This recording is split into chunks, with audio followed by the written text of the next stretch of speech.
வணக்கம். இன்று பார்க்க இருப்பது வாசன் ரிப்போர்ட்டரின் படைத்தலைவனின் திரை விமர்சனம்.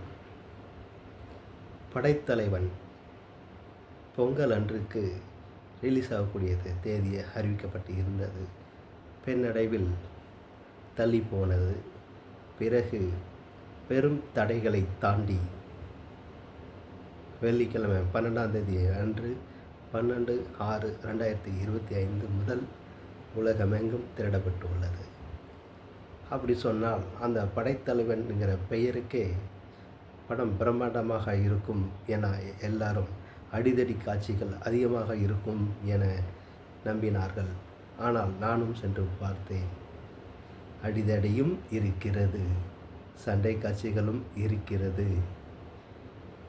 இயக்குனர் அன்பு அவர் அந்த பெயருக்கு ஏற்றாப்புல, அன்புங்கிற பெயருக்கு ஏற்றாப்புல பைக்கில் 40 கிலோமீட்டரில் போகிறோம் அப்படின்னா படம் இன்டர்வல் வரைக்கும் 40 கிலோமீட்டரில் தான் போய்கிட்டு இருக்கு.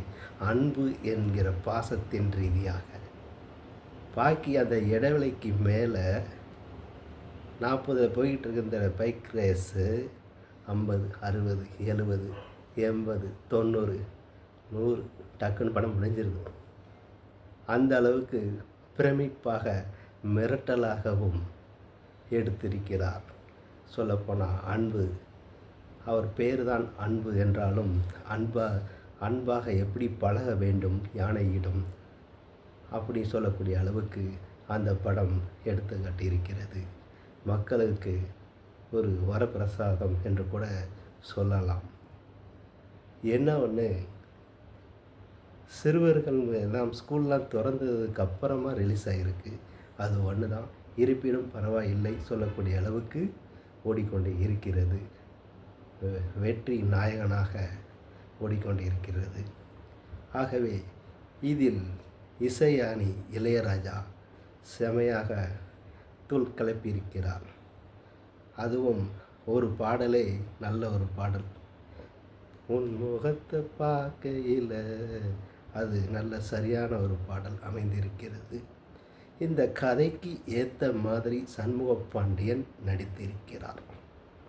அதாவது பெரிய ஒரு அவங்க ஃபேமிலி பேக்ரவுண்டுன்னு சொல்லும்போது ஒரு கட்சி, ஒரு இயக்குனர்கள், ஒரு பெரிய ஆக்டருடைய மகன் அப்படிங்கிற இதெல்லாம் இல்லாமல் ஒரு சாதாரண நம்ம கதைக்கு என்ன முக்கியத்துவம் அந்த மாதிரி நடித்திருக்கிறார். அதாவது அந்த கதைக்கு படைத்தலைவன்கிற படத்துக்கு யானைப்பாகன் சொல்லக்கூடிய அளவுக்கு அந்த கரெக்டாக கச்சிதமாக நடித்திருக்கிறார். அதுவும் போக இயக்குனர் அன்பு சண்முக பாண்டியன் கண்ணை வச்சே மிரட்டுகிறார். கண்ணை வச்சே பேசக்கூடிய அளவுக்கு இது நிறைய விஷயங்கள் இருக்கிறது.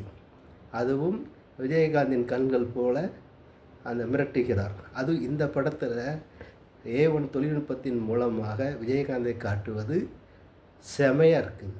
நிறைய பேர் எங்கெல்லாமே பண்ணியிருப்பாங்க. ஆனால் இது தமிழ்நாட்டிலே பண்ணியிருக்கிறாங்க. அது செமையாக நல்லா சூப்பராக இருக்குது.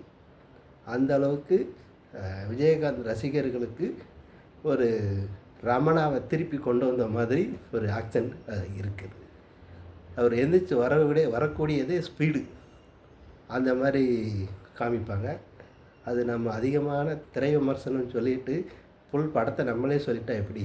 அதனால் நீங்கள் போய் எல்லோரும் படத்தில் தேட்டரில் போய் பாருங்கள் கண்டிப்பாக. ஆக எல்லோரும் நல்ல சூப்பராக நடிச்சிருக்கிறாங்க. இதில் அப்பா கேரக்டரில் கஸ்தூரி ராஜா அவர்கள் கலக்கியிருப்பார். அந்த அளவுக்கு இந்த படத்தில் வட்டிக்கு வாங்கினால் என்ன பிரச்சனை வரும் அதையும் காமிச்சிருக்கிறாங்க. அன்பு அவர்கள் பாராட்டுக்கள். அப்புறம் அந்த படத்தில் முனிஸ்கான் நடிச்சிருக்காரு, பிரமாதம். MS பாஸ்கர் நடிச்சிருக்காரு, யோகி, சேது, விஜயபாஸ்கர் சூப்பராக நடிச்சிருக்கிறாங்க. இவங்க எல்லாருமே படத்தில் நடிச்சிருக்க எல்லாருமே நல்ல சூப்பராகவே நடிச்சிருக்காங்க. பாடலும் அருமையாக இருக்குது. அதுவும் சண்டை காட்சியில் கேப்டனுடைய பாட்டு நீ பொட்டு வச்ச சூப்பர் பாட்டு. பொன்பன செல்வன் படத்திலிருந்து அந்த பாட்டு வச்சு அடிக்கிறதுக்கும் பாட்டுக்கும் செமையாக இருக்குது. இது லப்பர் பந்தில் கூட வந்திருக்கும். ஆனால் இந்த படத்துக்கு நல்ல ஆக்ஷனுக்கு சரியான இதை போடக்கூடிய அளவுக்கு அந்த பாட்டு இறங்கி இருக்கிறது. அந்த களத்தில் இறங்கி அடிக்கிற சண்டை காட்சிகள் கேப்டன் அளவுக்கு பொருந்தக்கூடிய அளவுக்கு இருக்கிறது. கண் பேசுது இந்த படத்தில். அதே மாதிரி இயற்கை சூழல், காடுகள் எல்லாமே பிரமாதமாகவே இருக்கிறது. எத்தனையோ படங்கள் பார்த்துருப்பீங்க. ஆனால் இதில் உள்ள காடுகள், காட்சிகள், அந்த வனபத்திரகாளி அம்மன் சொல்லி ஒரு காடை காமிப்பாங்க. அது நல்ல பிரமிப்பாகவே இருக்கும் சொல்லக்கூடிய அளவுக்கு. அதுக்கப்புறம் பார்த்திங்கன்னா யானையோட பேர் நல்ல பொருத்தமான பேர் மணியன். அது சண்முக பாண்டியனுடைய ஃப்ரெண்டுன்னு கூட சொல்லிக்கலாம். அந்த அளவுக்கு அந்யோன்யமாக இருப்பாங்க. அதிகமாக அடுத்தால இந்த படத்தோட கிளைமேக்ஸ் என்னன்னு கேட்டிங்கன்னா, யானை கடத்தப்படுறது, அதை காப்பாற்ற போகும்போது நரப்பலி நடக்குது, அதையும் தட்டி கேட்காரு. இதுதான் கதை. யானையும் கண்டுபிடிக்கிறாரு. கண்டுபிடிக்க போன இடத்துல அந்த நரப்பலியை சரியாக முடிச்சு விட்டுருந்தாரு. அதுபோக அந்த இடங்களில் ஒரு கோவில், பழைய கால ஒரு கோயிலையும் காமிக்கிறாங்க. அது நல்லா இருக்கிறது. அதுக்கப்புறம் பார்த்திங்கன்னா, கதைக்கு ஒரு நாயகன் எந்த அளவுக்கு நடிக்கணுமோ அந்த அளவுக்கு நடிச்சிருக்கிறாரு. பாராட்டுக்கள், வாழ்த்துக்கள்.